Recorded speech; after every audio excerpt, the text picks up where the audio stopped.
Bismillahirrahmanirrahim. Wassalatu wassalamu ala sayyidina Rasulillah wa alihi wa sahbihi haqqa qadrihi al-azim. I will continue from our stuff. Fasli kenan yu'fa an yasir dammi. An yi rangwame ga jini dan kadan mutlaqan ya'ani wato sakaba kai wato abin da yazo mutum ya ganshi. A'ani yana nufin sawan duk ɗaya ne kana dan haidi ya kasance jinin haila aw nifasin koko jinin ayuwa jinin biki kenan au mai tatin koko jinin mataccen abu na mushe ra'awu fi salati wanda ya ganshi a cikin sallansa au kharijaha koko yazo ya ganshi a wajen sallah bayan gama sallah min jasadi daga jikinsa ne au gairi koko waninsa wa yasiril qay mana jini dan kadan da dai ka gani a cikin jikinsa a jikin a sallanka a riganka ko wani abu dan kadan koko jinin ayila na mace ta zo ta gani koko jinin aiwa mace ta zo ta gani dan kadan to wannan au kharija ko a wajen sallah min jasadi daga jikinsa au gairi ko waninsa to wannan duka an yi rangwame ga wannan ma'ana an ba damuwa wa yasirul qaihi haka ne alqaihi wato ruwan miki wasadidi da kuma ruwan nan da yake da fari da ciwon nan da ke fari da jini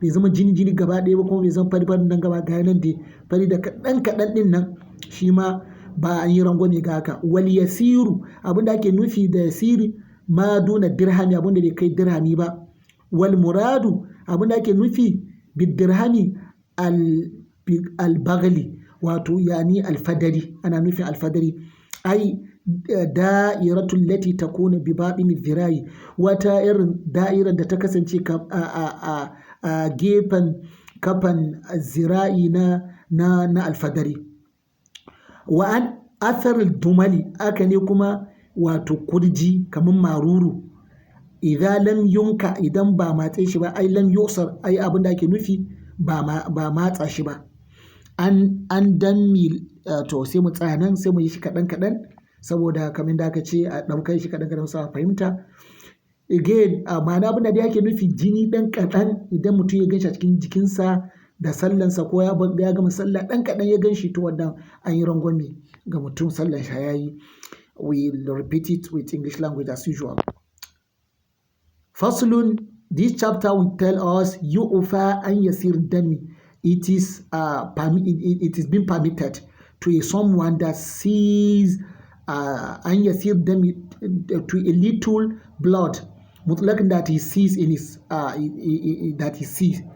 يعني I mean سواء كان دم حيض altogether كان دم حيض is a menstruation blood أو نفاس or a bath blood أو ميتة or a dead something that has been dead. رأوا في الصلاة, you now see the blood in your clothes while you are praying أو خارجة or outside of the prayer. من جسدي is from your body أو غيري or it's not from your body. ويصير القيح likewise a fester. When we say a fester, a wound, we know what is fester, like the wound is being festering. So a fester, al-qayhu is fester, or sadid, likewise again a pillows, something, a blood that is being, there's white in it, that white thing and blood, and it's so little. So all those ones in salat, there's no problem. وَلْيَسِيرُ مَا دُونَ الدِّرْهَمِ. When we say and وَلْيَسِيرُ, what we mean by yasir, that is a little, something that is not up to dirham. For those that know dirham. وَالْمُرَادُ بِالدِّرْهَمِ, what we mean by dirham, al-baghli, a dirham that is in the body of that is mule, M-U-L-E. You know what is mule? That M-U-L, al-fadr, you call it al-fadr in Hausa language, while in English language we call it al-mul. So that cycle that day in the body, in the leg of mule. So if it's not up to that one, so it's allowed. التي تكون بباطن الذراع من البغل. وأن أثر الدمل, and a portion of dumal, that is a cicatrization, that is, we call it maruru in Hausa language, cicatrization. If you check it,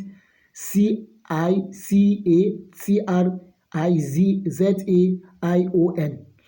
So cicatrization. If that kind of small wound. It's not a wound, it's just a castration. So if you see either lem yunka, if you not pinch it by yourself, let me use it, you not pinch it by yourself. So all those one is allowed in salat. Wassalamu alaikum warahmatullah. Now.